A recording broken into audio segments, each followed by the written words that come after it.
Die EU plant, Staaten, die Zweitpässe verkaufen, also Citizenship by Investment Programme anbieten, insbesondere den 5 Karibikstaaten, den visumfreien Zugang zum Schengen-Raum zu entziehen.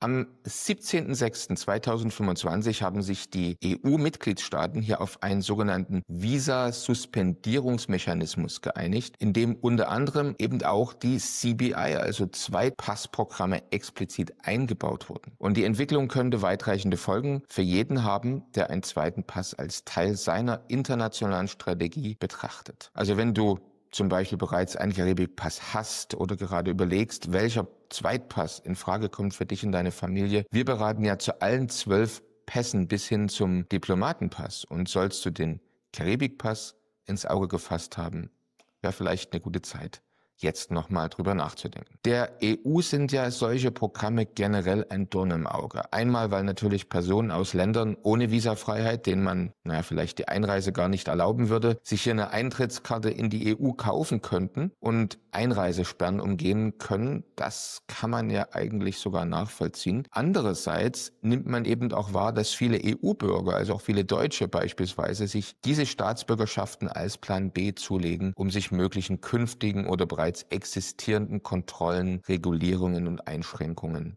zu entziehen. Bevor wir in die Details zum neuen Visa-Suspendierungsmechanismus, in dem auch eben solche Zweitpassprogramme erwähnt sind, dann jetzt einsteigen, lass uns kurz nochmal drüber sprechen, warum eigentlich ein zweiter Pass für viele, vielleicht auch für dich, interessant sein könnte. Also der Hauptgrund für viele unserer Mandanten ist ja die Reisefreiheit in Krisenzeiten. Viele haben da noch ein Trauma aus der Zeit der letzten Pandemie, in der die Reise eingeschränkt war. Man konnte ja nicht mal in die Schweiz einreisen. Und klar, ein Zweitpass verbessert maximal die Einreiseerlaubnis bei Einschränkungen, damit natürlich übrigens auch die Ausreiseerlaubnis, trotzdem man natürlich gleichzeitig bei dem Verlassen des Schengen-Raums seinen deutschen Pass vorzeigen muss. Der zweite wichtigste oder der häufigste Grund für einen Zweitpass ist eben, dass viele erwähnen, sie haben Angst, dass künftig eine Besteuerung nach Staatsbürgerschaft kommen könnte und man überlegt dann eben sich vorzubereiten, in Zukunft dieser Besteuerung nach Staatsbürgerschaft zu entgehen, indem man heute schon sich eine zweite Staatsbürgerschaft zulegt. Ein dritter häufiger Grund in Beratungsgesprächen für den Erwerb einer zweiten Staatsbürgerschaft ist, dass viele Bedenken haben vor einer eventuellen Wiedereinführung der Wehrpflicht und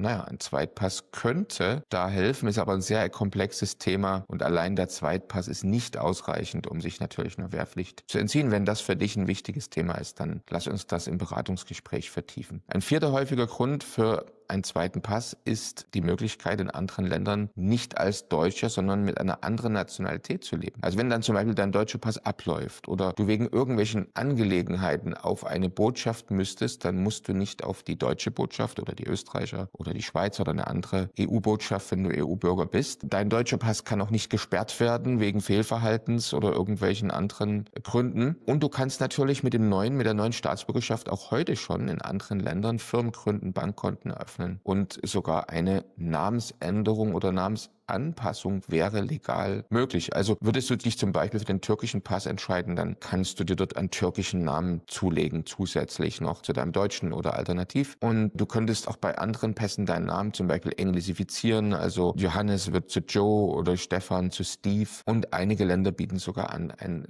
ganz anderen Namen dann per Namensänderungsgesetz einzutragen. Nicht bei allen CBI-Programmen. Und man sollte sich das auch ganz genau überlegen, ob man das tut, weil es gibt einige Side-Effects, die man da auch beachten muss. Wir sprechen darüber in der Regel mit unseren Mandanten sehr ausführlich und wägen gemeinsam das für und wieder ab. Aber es ist eine Option, auch den Namen beim Erwerb einer zweiten Staatsbürgerschaft zu ändern. Gehen wir jetzt mal darauf ein, was eigentlich die neuen EU-Maßnahmen für die Zukunft der CBI-Programme bedeuten könnte und welche Rolle ja auch der Druck der USA spielt und ob du überhaupt einen Zweitpass mit Schengen-Zugang brauchst. Also wie gesagt, der Preis der Karibikpässe mit Schengen-Zugang ist ja teilweise doppelt so hoch. Die Bearbeitungszeit, die ist doppelt 3- oder 4-mal so lange. Und deswegen ist schon wichtig, sich mit dem Thema mal auseinanderzusetzen. Die sogenannten Caribbean Five, also Antigua, Barbuda, Dominica, Grenada, St. Kitts Nevis und St. Lucia, die bieten ja seit Jahren erfolgreiche Programme zur Erlangung der Staatsbürgerschaft durch Investitionen an. Meistens ist eine Spende, in einigen Fällen kann kann man auch in, mehr oder weniger attraktive Immobilien investieren. Und die Programme sind natürlich auch für die kleinen Inselstaaten von unschätzbarem Wert. Da gibt es gar keine Frage. Also sie haben da mit Sicherheit entscheidend zum wirtschaftlichen Überleben dieser kleinen Volkswirtschaften beigetragen, weil die Einnahmen stärken natürlich die Widerstandsfähigkeit gegenüber Naturkatastrophen wie Hurricanes oder anderen externen wirtschaftlichen Schocks, wie zum Beispiel das Wegbleiben der Touristen in der Pandemie. Also für die kleinen Karibikstaaten sind die Einnahmen aus solchen Programmen schon essentiell. 2023 begann jetzt schon der Druck von Seiten der USA. Im Februar 2023 trafen sich ja die karibischen Premierminister, also alle dieser Caribbean Five, mit US-Beamten, und im Ergebnis stimmten dann diese Staaten, also alle diese CBI anbietenden Staaten, 6 wesentlichen Auflagen für ihre Programme zu Ausstoßrichtung der USA. Das erste war keine Bearbeitung von Anträgen mehr von Personen, die in anderen CBI-Restriktionen abgelehnt wurden. Also man konnte vorher vielleicht in Antigua beantragen, ist abgelehnt worden, und hat es dann nochmal an seinen Kids probiert. Das ist also auf Druck der USA nicht mehr möglich. Dann zweitens Durchführung von virtuellen oder persönlichen Interviews mit allen Antragstellern. Das gab es vorher auch nicht, sondern meistens wurde das über Agenten abgewickelt. Und drittens dann eben auch die zusätzlichen scharfen Überprüfungen durch die Financial Intelligence Units jeden einzelnen Landes, also eine sehr, sehr verschärfte, sehr detaillierte Überprüfung, ob man in irgendeiner Art und Weise schon mal auffällig in Bezug auf Geldwäsche oder andere Delikte geworden ist. Das vierte sind regelmäßige Audits, die die Länder jetzt zulassen müssen, nach internationalen Standards, auch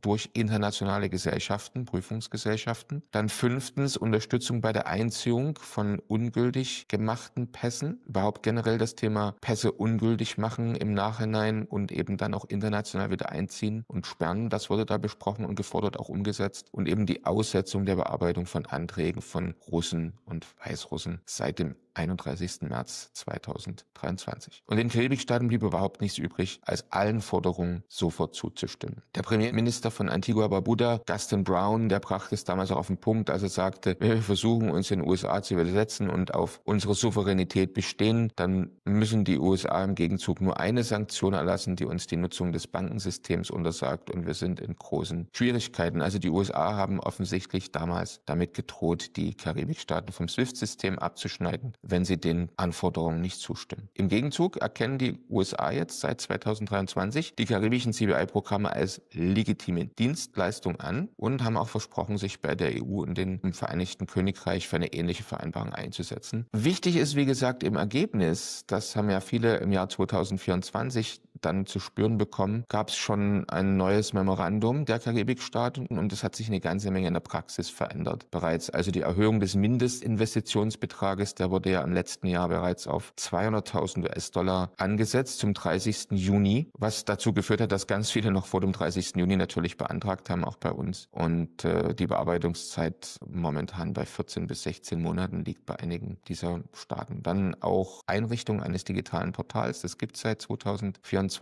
so dass sich die Karibikstaaten untereinander austauschen können. Wer wurde bei dem anderen schon mal abgelehnt? Man hat eine gemeinsame Behörde geschaffen zur Regulierung von Standards, also Standards, die auf allen diesen 5 Inseln jetzt gleich sind. Und man hat eben die Verbesserung und Verschärfung der Due Diligence-Verfahren dann auch umgesetzt. Und einige Agenten sind rausgeflogen. Man darf seitdem nicht mehr werben mit visumfreien Zugang in den Schengen-Raum als Agent und so weiter und so fort. Also da ist einiges passiert. Der EU geht das, was da im Jahr 2024 umgesetzt wurde, aber alles nicht weit genug, und sie verschärft jetzt den Druck viel mehr als die USA im Rahmen des sogenannten neuen Visumsuspendierungsmechanismus für den Schengen-Raum. Und am 17. Juni 2024 erreichte jetzt die Europäische Kommission eine politische Einigung mit allen EU-Mitgliedstaaten über die Neufassung eben dieses Visumsuspendierungsmechanismus der Europäischen Union. Und die neuen Regeln umfassen erstens neue Gründe für die Aussetzung des visumfreien Reisens, und es werden eben explizit Staatsbürgerschaftsprogramme per Investment aufgenommen. Zweitens der Schwellenwert zur Auslösung eines Suspendierungsmechanismus, der soll jetzt massiv gesenkt werden, also ganz kleine Unregelmäßigkeiten, vielleicht die Einbürgerung von Personen, die in der EU kein Visum erhalten würden in einem solchen CBI-Land,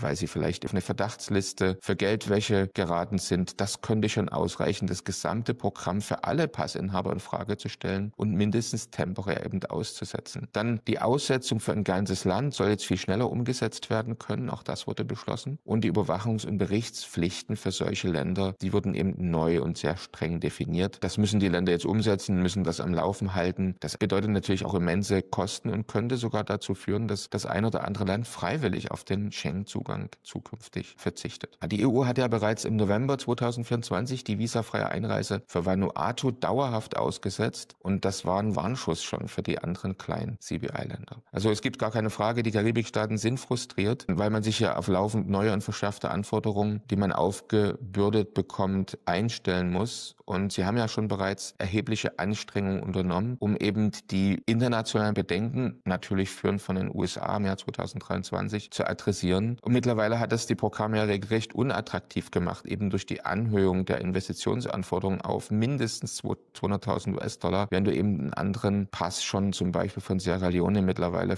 innerhalb von 3 Monaten für 140.000 US-Dollar bekommen kannst und sehr, sehr günstig auch weitere Familienangehörige aufnehmen kannst. Dann das schärfere Due Diligence-Verfahren, das hat eben die Prüfungszeit mittlerweile auf längere Zeiten als ein Jahr erhöht. Auch die Implementierung von Interviews wurde umgesetzt. Das kostet alles Zeit, das kostet alles Geld und der Informationsaustausch regional und mit der USA und der EU, den man jetzt eben schaffen muss, auch das sind Kosten und Aufwände, die das ganze Programm komplexer machen. Was bedeutet das jetzt für dich, wenn du dich für einen zweiten Pass interessierst? Also angesichts dieser Entwicklung solltet ihr bei der Wahl eines zweiten Passes eben nicht mehr hauptsächlich nur auf die Anzahl der visafreien Reiseländer schauen oder darauf, ob der Pass jetzt den Schengen-Zugang hat. Denn visafreie Einreise in andere Länder, auch die EU, bedeutet ja ohnehin nur die Option für kurzfristige Aufenthalte mit diesem Zweitpass, also 30, 60 oder 90 Tage. Also wenn du einen Schengen-Pass hättest, dann musst du nach 90 Tagen wieder raus und kannst erst im nächsten Jahr wiederkommen. Also wenn du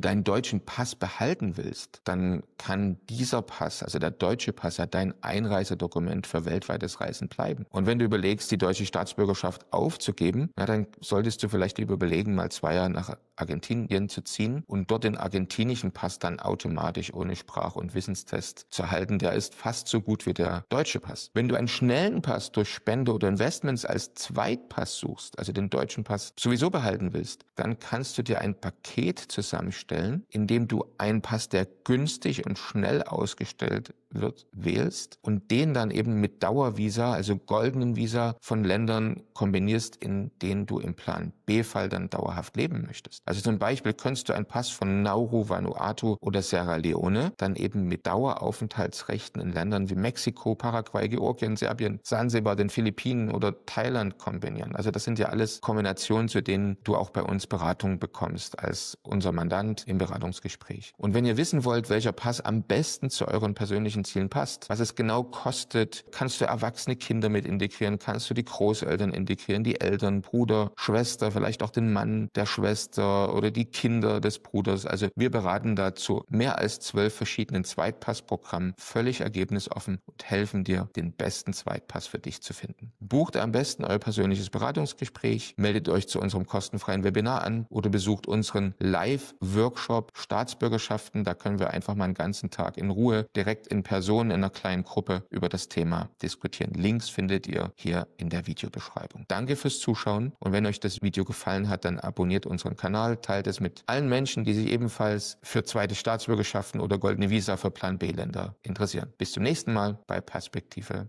Ausland. Bist du Unternehmer, Freiberufler oder Investor? Zieht es dich schon lange ins Ausland? Mach heute den ersten konkreten Schritt in eine Zukunft mit mehr Geld und mehr Freiheit. Buche ein Beratungsgespräch mit Sebastian und seinen Kollegen.